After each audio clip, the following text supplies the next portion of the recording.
Here's something most of us never really stop to think about. She texts back instantly. Every time. She cancels plans with friends to be available. She knows his schedule better than her own. She builds her entire day around him. And from the outside, it looks like devotion, like love at its most intense. But spend a little more time looking, and something else starts to emerge. Because this level of focus on another person rarely comes from a place of fullness. It almost always comes from a place of fear. So, what is actually going on inside the mind of someone who becomes completely obsessed with their partner? Because the answer might completely change the way you think about love, attachment, and the difference between the two. Quick one: if you like content that breaks down real human behavior, follow for more. And if this hits, drop "seen" in the comments. Now let's get into it. Let's start with what most people get wrong.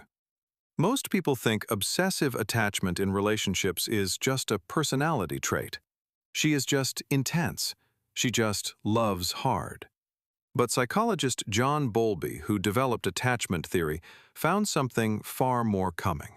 The way a person attaches to a romantic partner in adulthood is a direct echo of how they learned to attach to caregivers in childhood. Obsessive attachment is not a personality quirk. It is a survival strategy that was learned very early. Here are 5 patterns that consistently show up in the psychology of girls who are always obsessed with their man. The first is anxious attachment at the core. The anxiously attached person is constantly scanning for signs of withdrawal, a slower text reply, a slightly different tone, a canceled plan.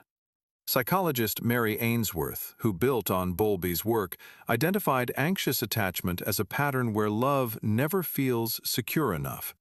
And the obsessive behavior is the nervous system's attempt to prevent that abandonment before it happens. The second is a lost sense of individual identity. Her hobbies disappear. Her friendships fade. Her dreams quietly get replaced by his. Psychologist Ellen Bader, who studied differentiation in relationships, found that healthy love requires 2 whole people. But when one partner's identity dissolves into the other, the relationship becomes the only mirror they have. The third is fear of abandonment driving every behavior.